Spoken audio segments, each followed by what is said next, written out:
ずんだもん。そのカップ麺を棚に戻しなさい。あなたはもう、日本の200円を知ってしまったのよ。嘘でしょ？これが普通だったはずなのに、値札が急に敵の顔をしているのだ。旅行から帰った初日よ。冷蔵庫は空、体力も空、なのに夕食まで選べないのね。お湯だけで済む夕食を買いたいのに、財布の方が先に悲鳴を上げているのだ。問題は単に高いことではないわ。あなたの中の普通が旅行中に壊れたのよ。前なら迷わずカゴへ入れた一杯なのに、内容量まで疑ってみてしまうのだ。現実を見なさい。味覚と寝頃感だけ、日本の売り場へ置き忘れてきたのだわ。日本では小銭を握って、醤油か味噌か豚骨かで悩めた気がするのだ。その記憶が甘すぎるのよ。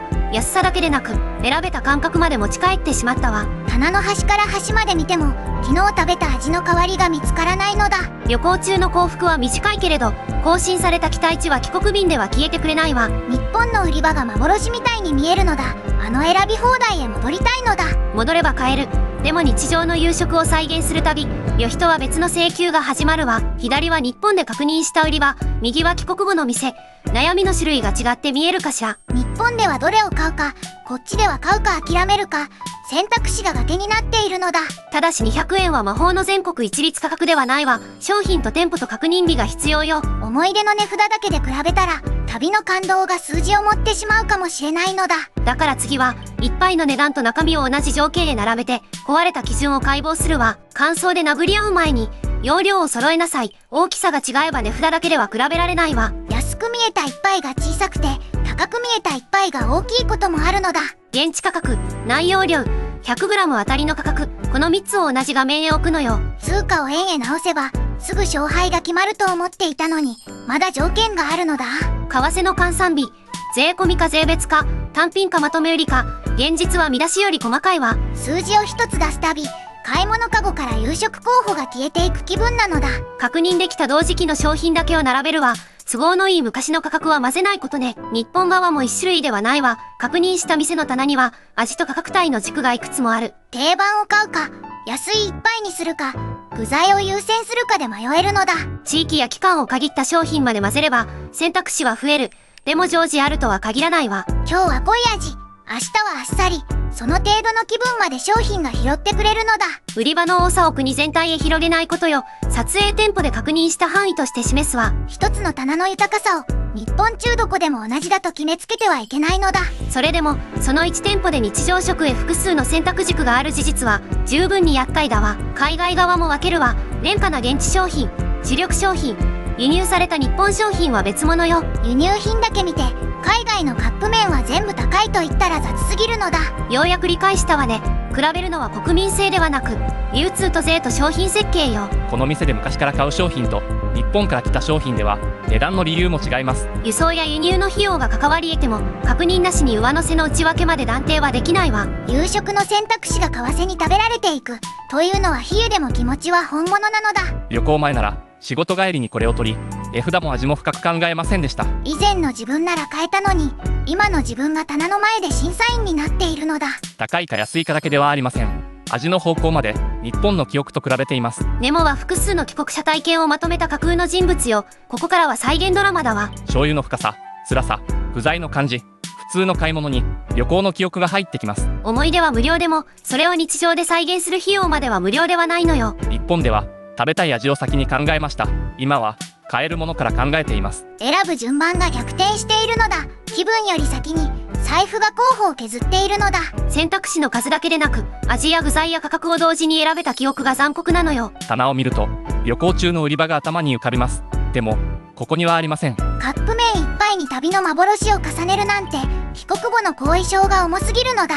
本人の母国商品が劣るとは限らないわ。期待の基準が別の市場へ移っただけよ。食べられます。嫌いでもありません。でも期待した一口とは違いました。まずいのではない、期待値が帰国していないという顔をしているのだ。そうです。麺を食べながら別の商品を探す予定まで考えてしまいます。目の前の夕食を味わう前に記憶の一杯と採点している。立派な味覚破産だわ。普通の一杯へ戻りたいのに、舌が勝手に旅行の続きを要求してくるのだ。味覚破産は番組上の比喩よ。医学的な診断ではないから、そこは混同しないで。次の日はアジア系の店へ来ました。買い物というより記憶の捜索です。カップ麺を探すだけで巡礼になってるのだ。帰り道が遠すぎるのだ。1軒目には味がなく、2軒目には商品がなく、3軒目で似たものを見つけます。店を何軒も巡る流れは捜索を含むわ。でも探索コストという地獄は伝わるでしょう。安い夕食を探しているはずが、交通費と時間まで追加されているのだ。旅行の思い出を再現しようとするほど日常の食費と手間が膨らむ地獄だわ。見つけました。旅行中に食べた商品です。でもこの値札では日常食にできません。庶民の一杯を探しに来たのに、棚では小さな嗜好品になっているのだ。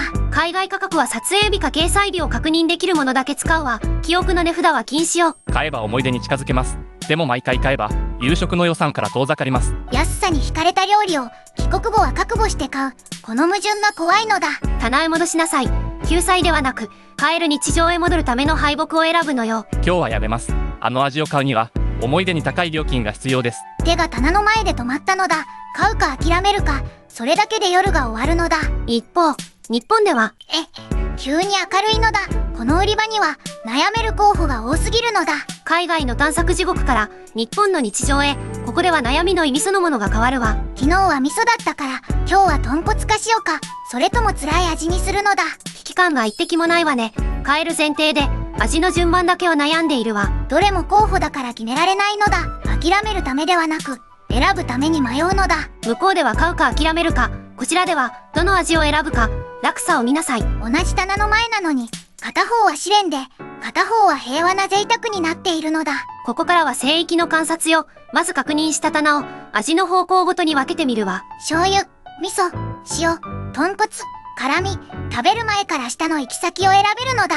ご当地系や限定品もあるけれど、販売地域と期間を確かめず定番扱いはしないこと。旅先で見つけた一杯を全国でいつでも買えると思うのは危険なのだ。それでも保存食品の棚へここまで細かい気分の分岐を置く執念は異様だわ。今日は濃厚、明日はあっさり。昼食候補が気分の相談相手になっているのだ。高級寿司でも和牛でもないわ。帰国者を苦しめたのは棚に詰める日常食よ。豪華な思い出より何気なく食べた一杯の方が日常へ刺さっているのだ。次は中身よ。麺の太さと食感、スープの形、具材、調理手順を分けてみるわ。同じお湯を注ぐ食品でも麺を戻す時間や仕上げ方まで違ってくるのだ。粉末だけの商品もあれば液体スープやトイレ湯を使う商品も確認できるわ。蓋を開けたら小袋がいくつも出てきて急に料理人の責任を感じるのだ。原材料表示と調理説明、メーカー情報を照合して確認できた違いだけ話すのよ。具材が多いとか品質が高いとか基準なしの褒め言葉は使えないのだ。その通り、感動は自由でも比較の言葉には物差しが必要だわ。庶民の昼食なのに研究発表みたいな確認項目が並んでしまったのだ。商品棚は神殿、後入れ湯は精油、待ち時間は天霊。随分安価な進行だわ。順番を間違えたら申し訳ない気持ちになるのだ。説明書を真剣に読むのだ。笑う対象は企業でも消費者でもないわ。日常食へ注がれた選択環境そのものよ。数百円の昼食候補に味だけでなく調理工程まで選ばされるのだ。庶民食へ、この執念、現実を見なさい。便利さの中に過剰設計が座っているわ。お湯を注ぐだけだと思ったのに先入れと後入れで心まで試されるのだ。それを当然だと思った瞬間、あなたはもう聖域の中毒者になっているのよ。醤油もいい、豚骨も捨てがたい、辛い味も気になる。まだ決められないのだ。迷い始めて3分よ。お湯を入れて待つ時間とほとんど同じではないかしら。調理時間より洗濯時間が長いのだ。食べる前から人生の分岐が多すぎるのだ。海外では一杯を探して店を巡り、日本では棚の前から離れられない。両方とも妙的ね。でもこちらの迷子は買える候補に囲まれた幸福な迷子なのだ。幸福だからこそ基準が上がるのよ。そして帰国後、その基準だけが牙を剥くわ。怖いのだ。もう普通の夕食に戻れない理由が少しずつ見えてきたのだ。結論よ。味覚破産とは贅沢品ではなく日常品で期待値が上書きされる比喩だわ。高い料理に慣れたわけではないのに普通の一杯へ戻れなくなるのだ。絶対的な品質さだけで説明してはいけないわ。市場ごとに商品設計と選択肢が違うのよ。私の国の商品が悪いのではありません。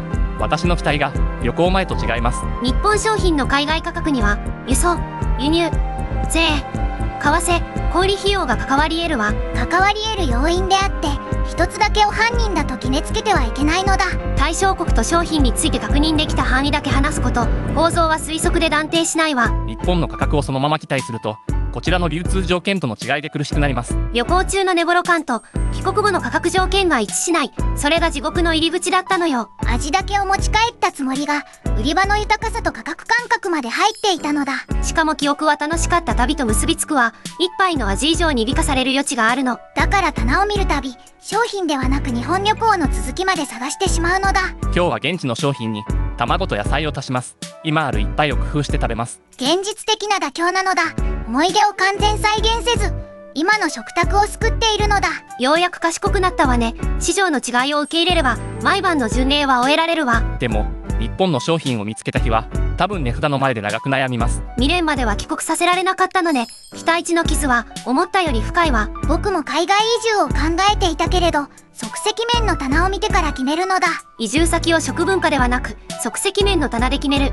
立派な依存症だわ。それならスーツケースへ詰めていくのだ。現地で泣くより安全なのだ。持ち込み条件も確認せず詰める気かしら。最後まで現実を見ない中毒者ね。怖いのだ。もう普通の夕食に戻れないのに、逃げ道まで閉じられたのだ。味覚は帰国便に乗りませんでした。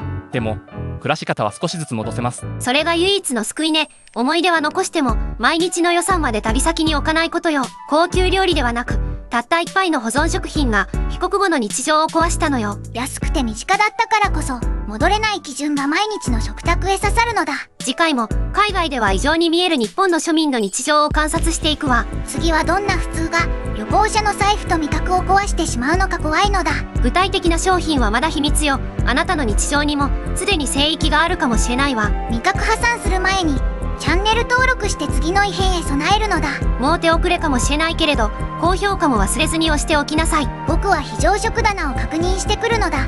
今夜の一杯だけは守りたいのだ。